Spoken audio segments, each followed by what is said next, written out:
Hello, friends! Today I'm speaking with Jean-Claude Vaccasin, and he's going to share with you today the one thing he's seeing successful gyms doing to make it through COVID, along with lots of other great tips and tricks. So without further ado, let's jump in and get started.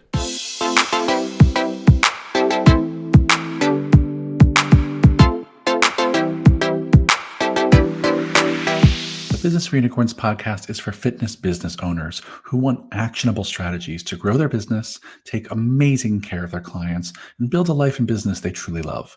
I'm your host, Michael Keeler, co-founder of Mark Fisher Fitness, and through Business for Unicorns, I'm a coach and consultant to industry-leading fitness studios around the world. Let's get started. Well, hello, my friends. Welcome to the Business for Unicorns podcast. I'm stoked for today's conversation. I'm talking to really a true fitness business superhero, Jean-Claude Vaccasin.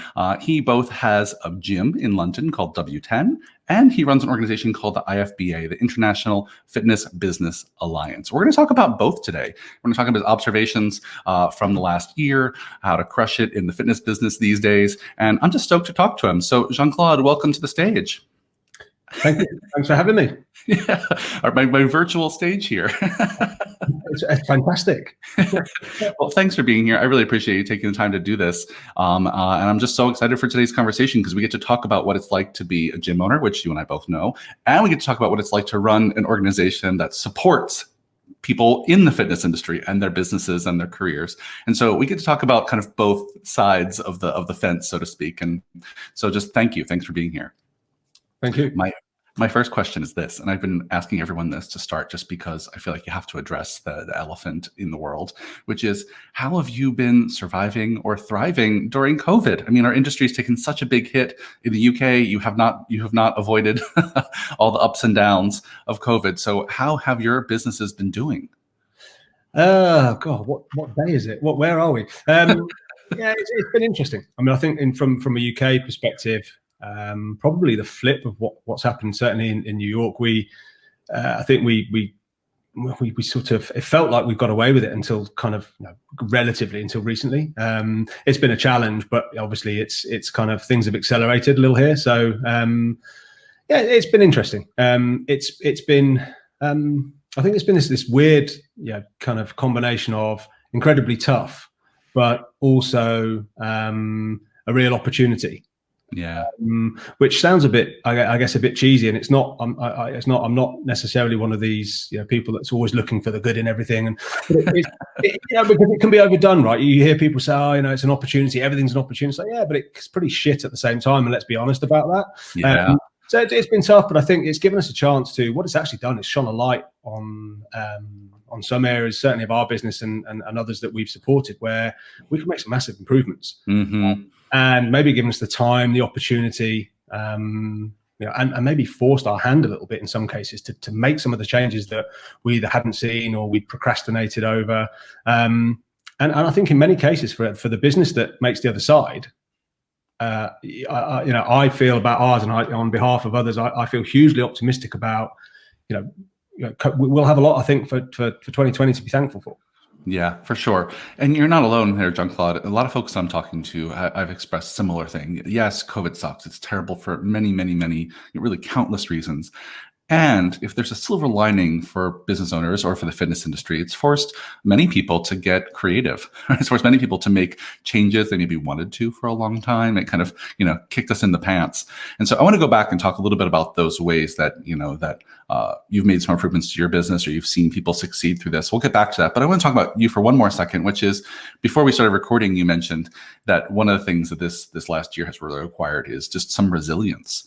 That he is continuing to have to persist through challenge after challenge, decision after decision. So I'm just curious, how have you coped, right? How have you taken care of yourself to make sure you haven't burnt out over this last year?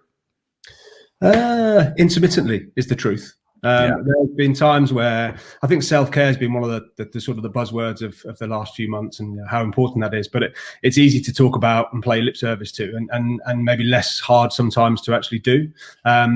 Especially when let's face it, in some periods, I think for all of us, COVID has become this kind of bizarre productivity challenge where we've kind of. But I've overall been very disciplined about my time. I've tried to stick to routine. I think something that Mark would be very passionate about talking about. I've been very clear about block booking my time. I've made sure that I've tried as much as possible to keep structure and routine.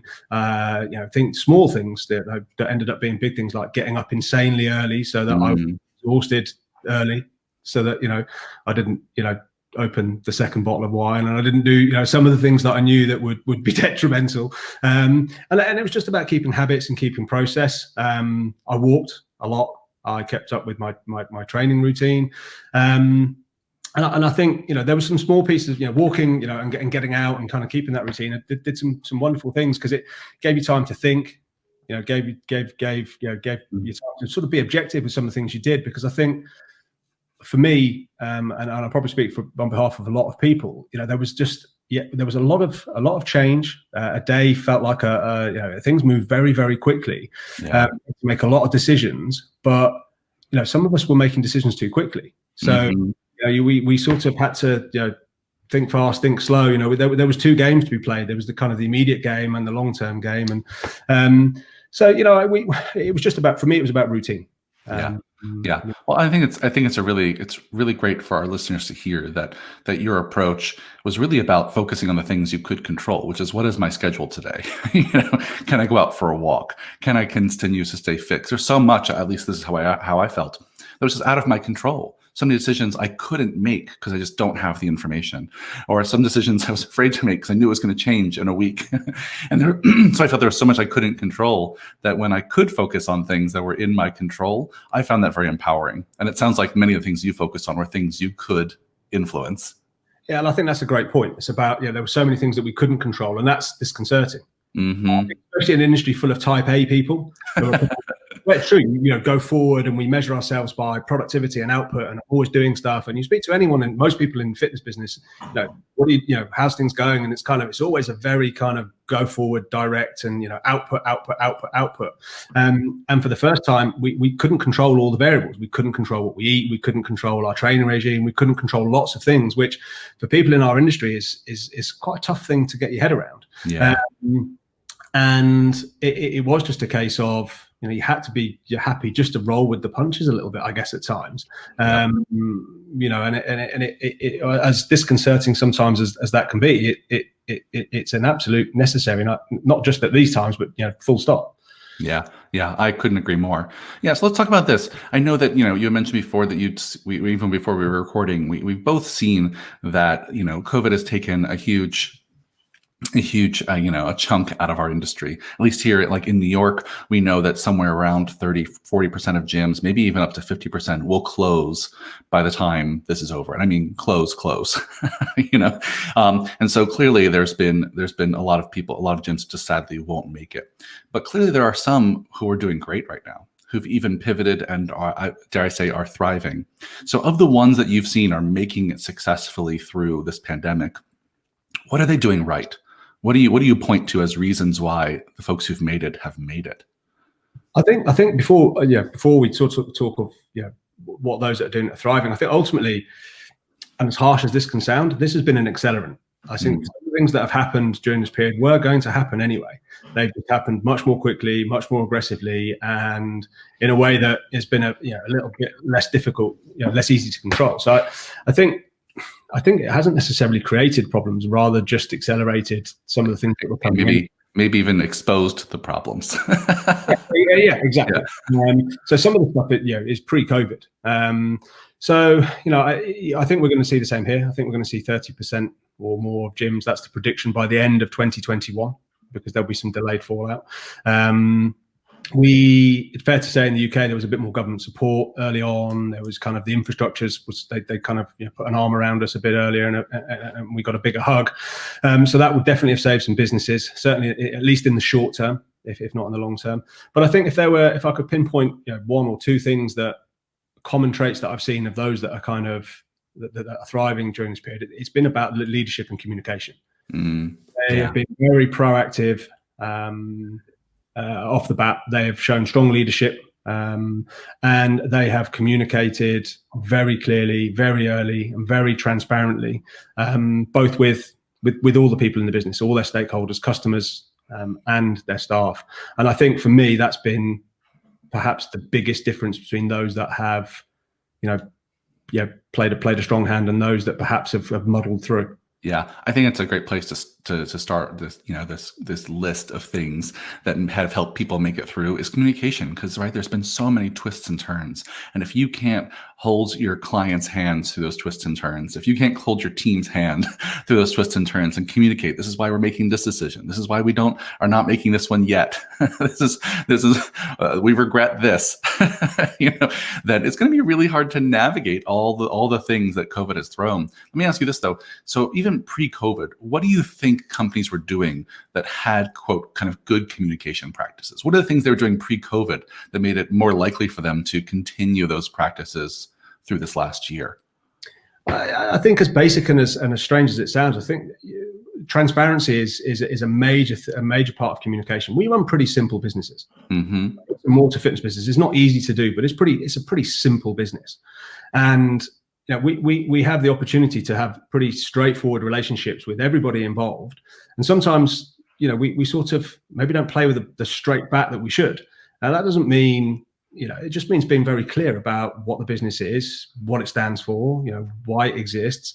And I think from a consumer, from a customer standpoint, one of the things that we've always prided ourselves on is just play with a straight bat, be transparent, just tell as it is, and that the reason we have the confidence and the ability to do that is because we operate from a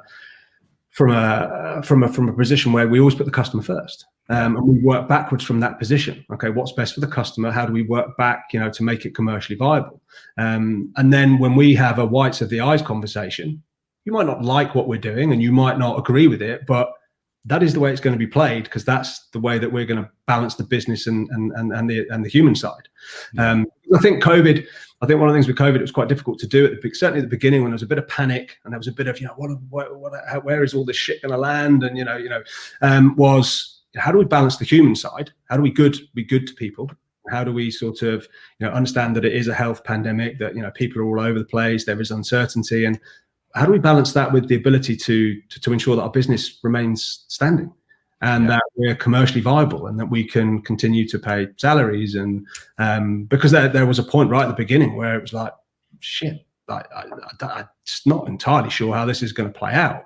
And I think some of us, and we nearly made the mistake early doors, nearly played very bad hands and sort of were sort of very much down there, must protect the business, but at the expense of we didn't play the human card. Yeah. So I think it's been a delicate balancing act. But I think in terms of the overall, we're very clear with our customers. We're completely transparent. We're very straightforward, and we play with a straight bat. Yeah, I think that's always been a very, very, very strong hand of ours, and we do the same with our staff. I think part of our ability to do that is there's a thing that, with the cycle of action, we do take time, not just in we're not just doing all the time. We do take time to think, to review, to plan, to look at our strategy, to make a new plan, to unpick the bits that aren't quite so good, and to think about the things that we're doing and how they're going to be communicated. We role play scenarios. We role play conversations. We go through those processes. We're doing it now. If we've got scenario A, B, or C may play out. What does that look like? If it plays out that way, what are the conversations going to be like? What's the tone? What are we going to say? So we're super prepared so that when the time does come for us to be able to have to push whichever button we're going to push, we've been through it. And we're very clear about, fairness is a word to the point where my team make fun of me because I'm so obsessed with things being fair. In the sense that not in a not in my 6-year-old self, it's got to be fair, my brother pinched my things, although I'm sure somebody could get into that and kind of tell you a bit about me. But I think there's a you have to say, look, we're going to make these decisions commercially, it's got to work for us, it's got to be viable, but also from a consumer, from a customer standpoint, are we being fair? This might not be the best thing but we've got to balance the sort of the commercials with the human side, and if it's fair, it's easy for me to talk about. And if I can cross you in the street in 5 years' time, we didn't have to agree at that point, but it was fair. Yeah. Yeah, I love that, Jean-Claude. I mean, I think that it's great for our listeners to hear you talk about this approach because, frankly, you and I are both on very much on the same page here, and I preach the same principles all the time. That most our business is not that complicated. What matters most is we have this kind of human-focused, people-first approach, and that we communicate with transparency. And I love that that's the first thing you said. It's so important. You don't know. I think almost every week I'm on the phone with some Business for Unicorns client who's a gym owner, and they're trying to figure out how to communicate something to their team or to their clients. And my guidance to them is almost always just tell the truth. Right? Just tell them what happened. Tell them how. And you even gave a great example of how you take that even further. Is not only just tell them what happened, but make your thinking about it transparent. Explain how you thought through it to get to that decision of that rate increase, or how you got that decision of whatever the case may be, opening back up your gym, and when you can make that thinking transparent, it shows such integrity. And I think that goes to your point of like, I want to see those clients 5 years later walking down the street and be like, we still have a good relationship. You still see that I'm someone filled with integrity. And I think that that's something that matters to all of us. And it's such a simple concept, but it's something we bizarrely get so badly wrong. And we have this thing where we talk about customers as if they're somehow different to us. Yeah. They're not. They're you. If we were doing a thing, and I know it's going to be slightly. I don't know. A specific example: putting up founder members' rates that have been there for 3 years, or we now decided we're going to change our mind. Yeah. We're at capacity, or we need to do a certain thing, and I can sit and look at you and say, we're going to do this thing. I know you're not going to agree with it, but let me talk to you about the rationale.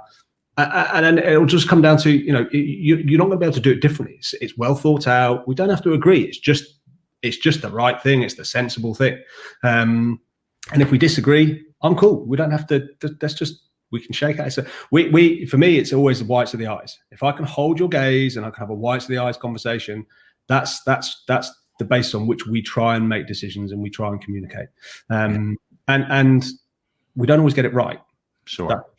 No, sure. I'm not saying that we get it more right than we get it wrong, which is why we run a decent business. But I just think our customers are human beings, and they just want to be interacted with as such, not as this customer as this sort of thing that's not that's somehow so different to us. Would we want to be treated in that way?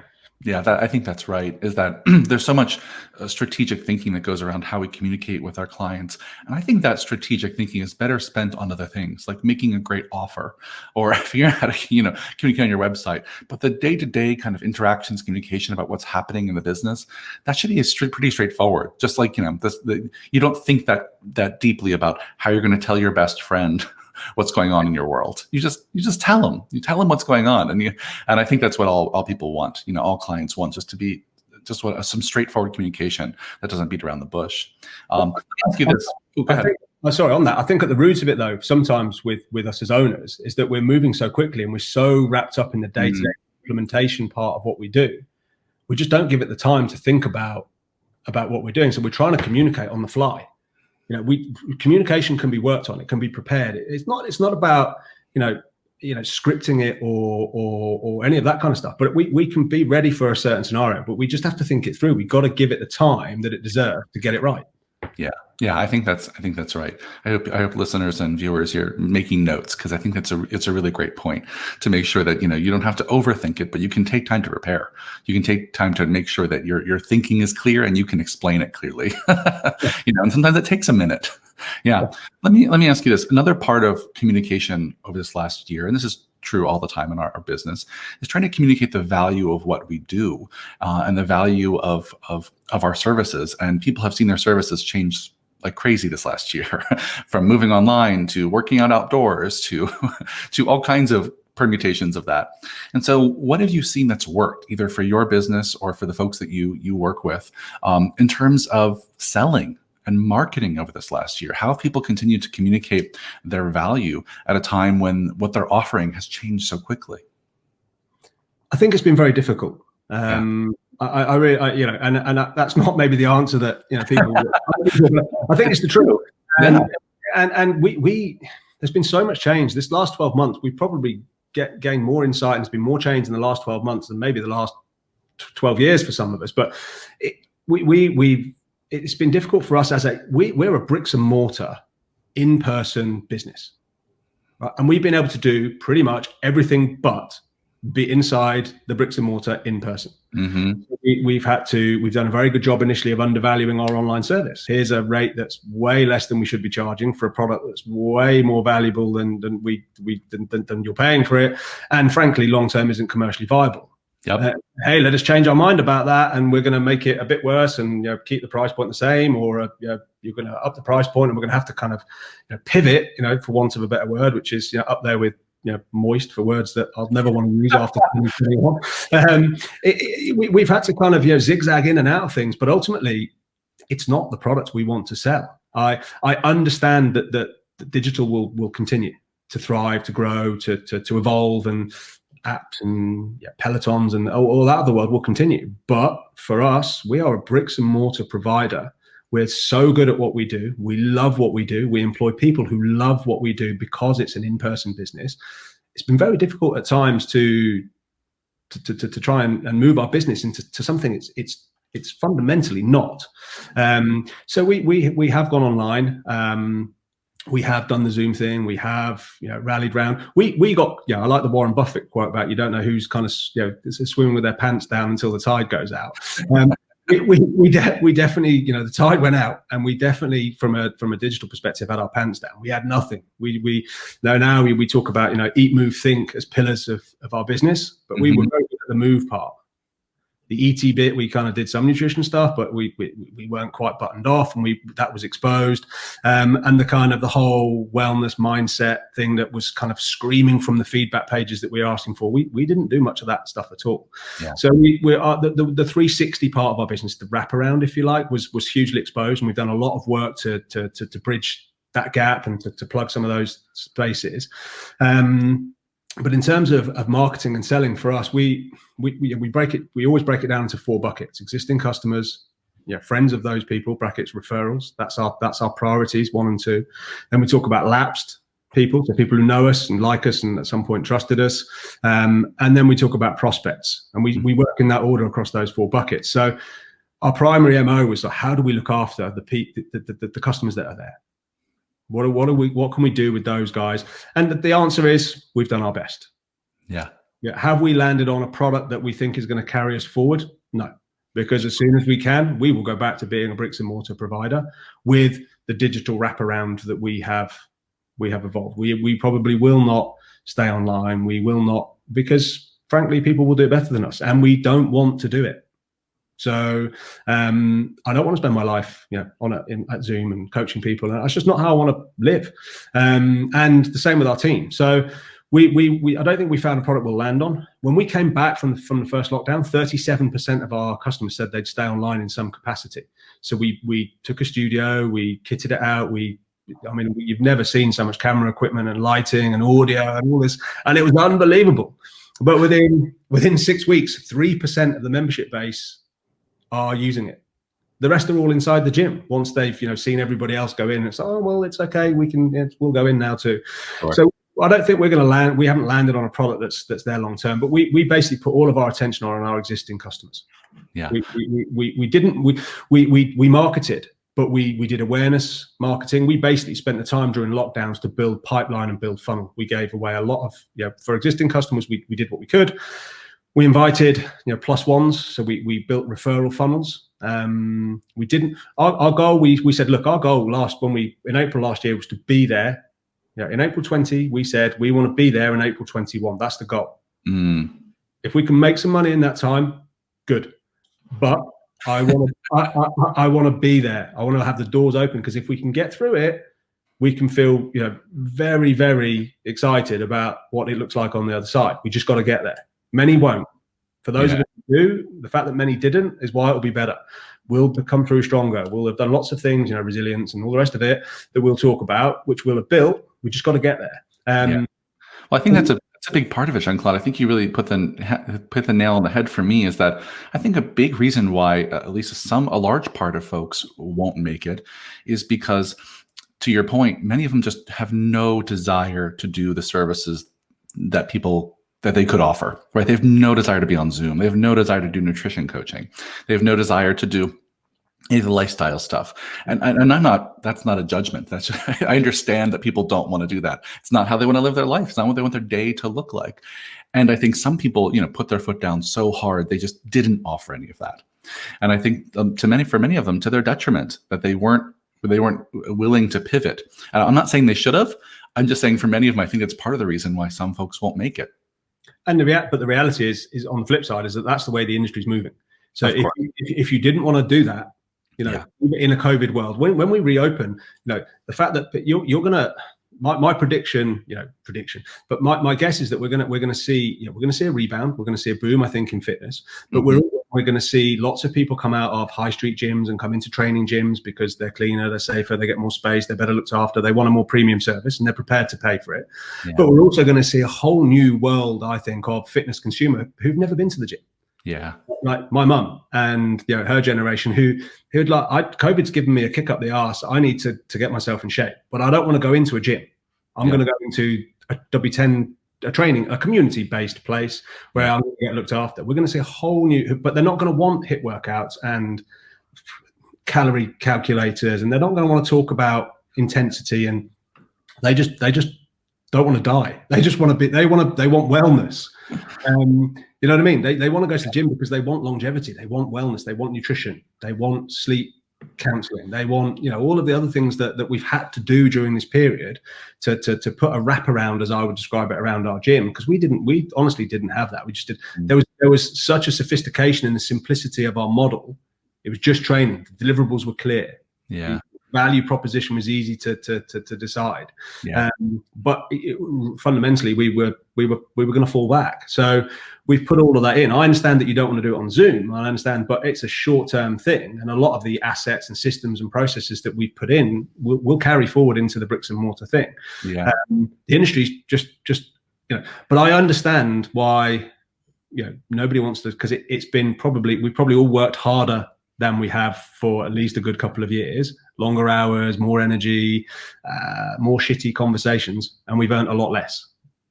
So I understand why the combination of the two will see people leave. Yeah, I've seen a lot of that. I mean, I guess this, if I had to share a dream for the industry, and maybe this is too lofty and maybe I'll take it back someday, but as I'm sitting here thinking today, I think my dream for, the brick and mortar fitness industry is that most operators, really stay committed to results and not methods. Because I think the methods are going to keep changing pretty rapidly with the competition of all the online and all the technology and all the other things that are competition that seems to be growing and growing. And I think so many people have fallen in love with very specific methods.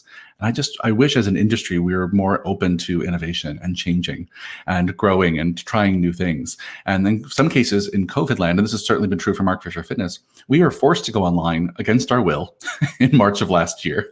We never had online before, never thought we would do it. In 72 hours, we pivoted to creating this program called Homebody, and it's been huge. And it's probably never going away. There are over 500 people doing it active every month. It's just, we never thought that it was going to be fun or viable, or people would want to do it.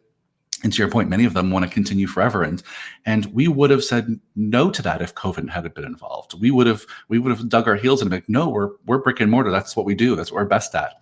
And that would have been a mistake for us. I'm not saying this is true for everyone, but my wish is that we could all, and this is myself included, have the mentality that we're committed to get our clients results no matter of the format, no matter of the methodology. If more clients want online, we're going to go online. If more clients want nutrition, we're going to go nutrition. More clients want lifestyle, we're going to go there. That our goal is the results, not advocating for any one method. And I might take that back someday, but today I'm wishing we could all be thinking more like that. What's your response to that idea? I would totally agree, but I would.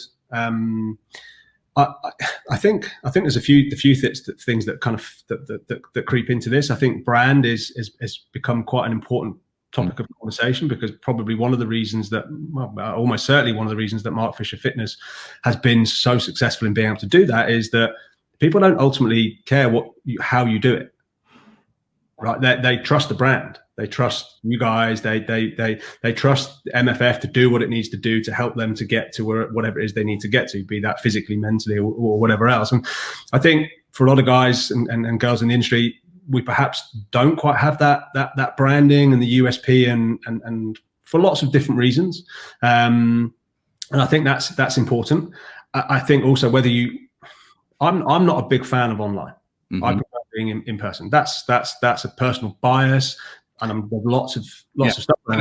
Is that true? Are you speaking for yourself as a coach, like what you like to actually coach, like your interactions, or as a business owner? Both. Okay, great. And one will bias the other. I completely understand that. But whether it would be absolutely naive now to say that you will revert to just being a bricks and mortar business, because at the very least, your clients are going to want a hybrid option. They're going to want the ability to train Monday to Friday in your bricks and mortar location, and have Saturday mornings in their front room. They're going to want to be able to do nutrition coaching online, because we now know we don't need to travel to the gym to do that. There's going to be a hybrid or a blended approach that we're going to have to embrace. We're going to have to adopt, because if we don't, we're going to get left behind. The crappy Zoom workouts with shitty audio and bad sound, and bad cameras, and front living room stuff. Instagram is just like that's going to change. Because that's one thing maybe that hasn't been talked about so much is online at the moment. Everybody's gone online because they have to, but people are going to improve, and budgets will increase, and the thing will get better, and it will be harder, I think, to be successful online than it will be to be successful in bricks and mortar, because I don't have to be the best in my postcode. I have to be the best in the world. Yeah, 100%. Yeah, I agree with you on all fronts. Yeah, that I think you're right. But what I would add to my wish for the industry is, if I can chirp in with mine, I just wish we'd just embrace the fact. I understand that there's a performance element to the fitness industry that shouldn't go away. Yeah, I understand that. I understand that there's the working out for performance based, and that's part of CrossFit and all the rest of it. But ultimately, we sell change. So, and fitness is just a vehicle for change. And I wish we would just collectively, and I'm not, we'd get our heads around it, because it would make our lives and the lives of our customers so much easier if we just understood what that looks like and what we need to do to embrace that. And it definitely not about interval workouts on airlines. And not that there's not a place for that, but I think over the next year or two, the 360, the well-being part of our industry is going to become a serious part of it. Yeah. Well, I think, you're absolutely right. I agree with that 100%. And I think I'm just aggressively agreeing with you today, which is It's not easier. Yeah. I've only been in this industry for, just about 10 years. And when I first started, I got a certification to be a life coach, maybe 8 years ago. And when I first did that, no one in the fitness industry was talking about coaching with that definition of being kind of a life or wellness coach, of helping people make behavior change, right? Or any of those kinds of things. No one was talking about that 8 years ago. And now I feel like the industry is continuing to make a big shift towards this idea that you're talking about, which is this: they want gyms to be this place where they can go for all areas of wellness, where you're going to talk about mindset, you're going to talk about nutrition, you're going to actually have a supportive community, you're going to have coaches who are not just going to help you with your deadlift, but help you understand why you didn't want to show up that day. And those are brand new expectations on our business and on coaches.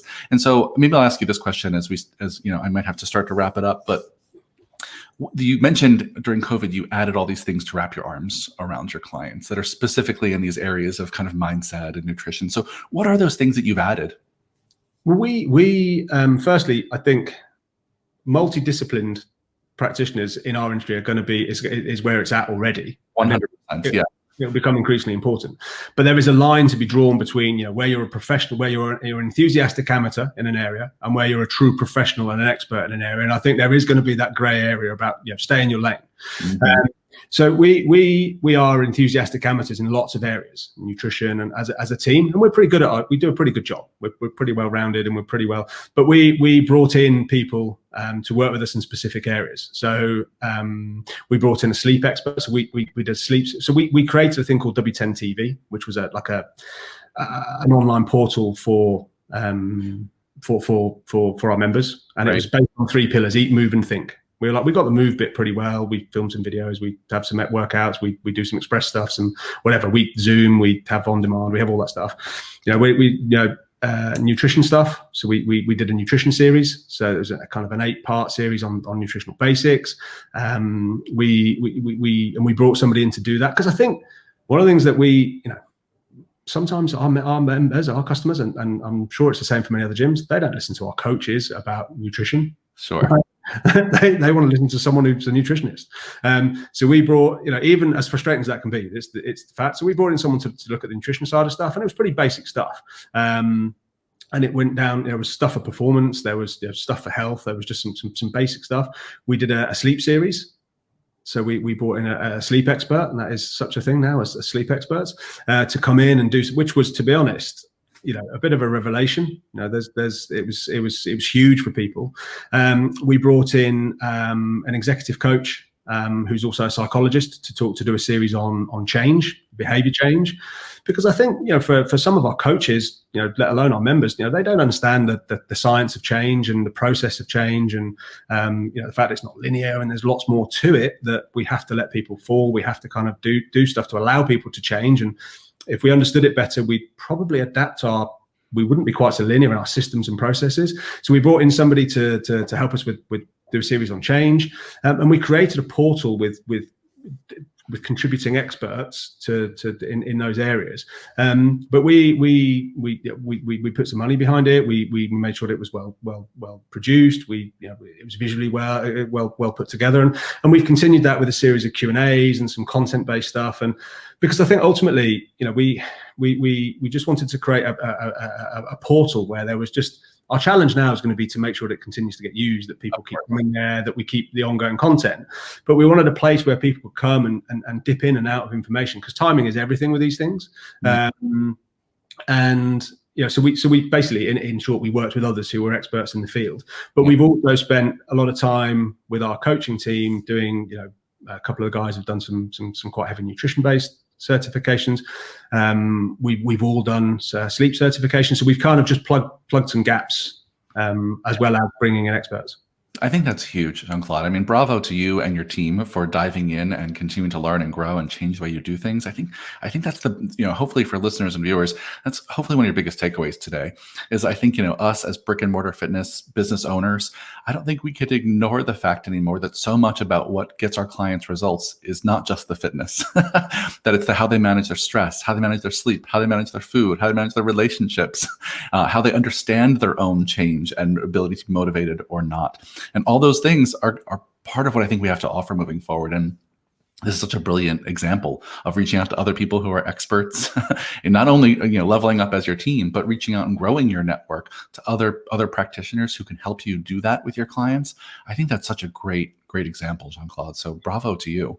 Thank you. But I think for us, one of the things that we have been really had to be careful in considering is that you've got to make it autonomous. So we had been guilty ourselves, and I see it across collectively as an industry. We try and force feed people concepts and models and systems and processes that we try and put people through. Mm-hmm. Make the process autonomous. You've got to put the information there. You've got to keep bringing people back to it and keep exposing them to the information. And then in time, when the timing is right for that person, they will kind of start to properly digest some of what is being put in front of them, and they can do it in their own way. And that's going to be the challenge for us, how we keep that alive. Yeah, absolutely. Well, I'm excited. I'm going to have you back in 6 months or 8 months and see how it's going. Because you're right, it's one thing to build a platform. Yeah. Will they use it, and will it make a difference? Is that kind of content curation actually a reasonable, is an effective way of helping people make those kinds of changes? I'm not sure, but at this point, I think it couldn't hurt, right? To make sure that you're actually making sure they have access to quality information. Because I think it's a big part of it is, even if you and your team are the best informed on the planet on these things, they're still going to be hearing and absorbing content from other places. And so making sure that they have a place to go to where they can trust the content curation, I think that's at least a great start. Yeah. Where it lands, who knows? Yeah. Well, there's so many more things I want to keep talking about, but I want to be respectful of your time. So I want to start to wrap it up. And what I do at the end of every conversation is ask everyone the same final 5 questions. So these are just 5 questions about you, Jean-Claude, about about your life as a gym owner. And they're meant to be kind of rapid fire, but you're also welcome to take your damn time if you feel like it. So, are you ready for your final 5? Fire away. That's question number 1. What is one thing you love about being a gym owner? Ooh. Freedom. The freedom it gives me to live the life on my terms. Yeah, fantastic. Well said. Question number 2. This one's about your clients. What is one of the kind of coolest or most memorable things you've done for a client? We talk all the time about over-delivering and creating a great experience. So what's one of the coolest or most memorable things you've ever done for a client? Backstage tickets to U2 for a lifelong U2 fan. Wow. That's a pretty cool thing. Yeah, I want to be one of your clients. It was good. Was there a special occasion, or what brought that on? At the time, one of U2's management, one of many managers they had at the time, was a member of our gym, and we had a lifelong fan who was obsessed with Bono. Wow. So I managed to snare 2 tickets, get myself and them in there, and away we went.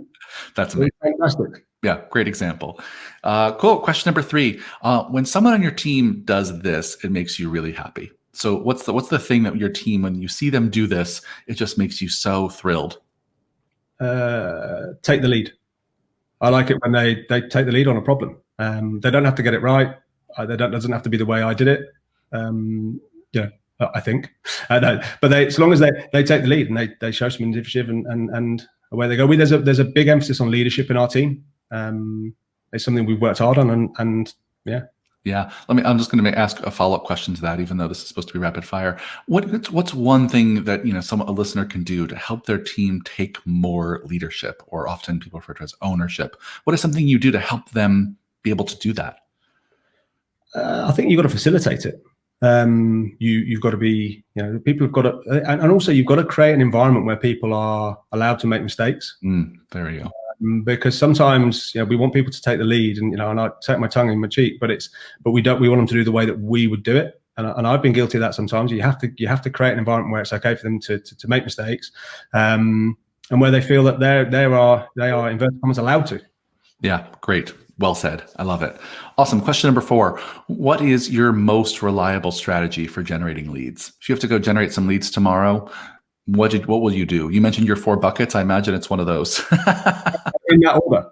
Number 1 is do a great job. But number 2 would be referrals. I think any business worth its salt in the training gym world is I don't think you can. You can't grow a business solely on referrals after a certain point. But if you're not generating referrals, it's because your service just isn't good enough and your product isn't good enough. And if you're not asking for referrals, which is a tough thing to do, but it's then you can't outspend it. Yeah. Do you have any strategy when it comes to referrals for either getting your team to ask more, or some special offer or program that has been helpful in generating referrals? The number 1 thing for us is ask. For us, the referrals, it's a 30-day window. There's the first day they come in, and anything after the first 30 days, it's almost a bit weird after the satisfaction, because we ask when somebody comes in, we ask if there's anyone they want to bring in. We offer our members all any referrals in are a free 30-day trial. We normally charge for that trial, so there is a call to action. There is an ethical bribe, if you like, for them to do that. But the number 1 is ask. Great. And be honest about it. Listen, we build our business on referrals. We would much rather bribe you, ethically bribe you with a month's free membership to bring your friends along than we would spend that with Mark Zuckerberg and Facebook. Yep. Well said. Yeah. Fantastic. Yeah, I think that's exactly it. Yeah. Awesome. Last question. What is one thing you think gym owners can start doing better tomorrow? What's something they can all start to just do better tomorrow? One thing. Delegation. I think let me active delegation. I think giving people then you have to. We run our delegation through a quadrant. Delegate, do, decide, ditch. We need to kind of make sure that, and that's part of the team development thing, the leadership. It's all part of the same jigsaw. But I think more effectively delegate. I think the businesses that I see do the owners that I see do very well, make their lives a hell of a lot easier, and their businesses move a hell of a lot quicker are those that delegate more effectively. Yeah, I think it's really well said. Yeah, bravo. If anyone wants to learn more about that matrix, I believe it's called the Eisenhower matrix, about urgent versus important. Yeah, and so go check it out because I think it's a great way to help understand what to delegate. We actually talk about it in our Time Ninja course. So yeah, that's a great one. Awesome. Well, you crushed it, Jean-Claude. What great final 5 answers. So thank you so much. Thanks for If having me. yeah, if our listeners and watchers want to just go learn more about you, learn more about the IFBA, where can they find you on the interwebs? The through the IFBA, the ifba.com. And for those who are interested in what our gym looks and feels like, it's w10.com. Easy enough. Easy enough. Well, thank you so much for doing this. I'd love to have you back someday so we can keep talking about some of these topics because I want more and more time. So thank you, thank you, thank you. Thanks for having me. Hey, friends, before you go, just one more thing. If you enjoy this podcast, you get value out of it, you enjoy listening, please share this podcast, comment below. If you're watching on YouTube, subscribe. Please share it with friends and family. We don't spend any money on marketing or advertising. And so, so the only way people find out about this podcast is from you. So please do everything you can to share it with friends and fellow colleagues in the fitness industry. We love making it and we want to keep doing it for a long, long time. So I appreciate your support. Go have a kick-ass day. Bye.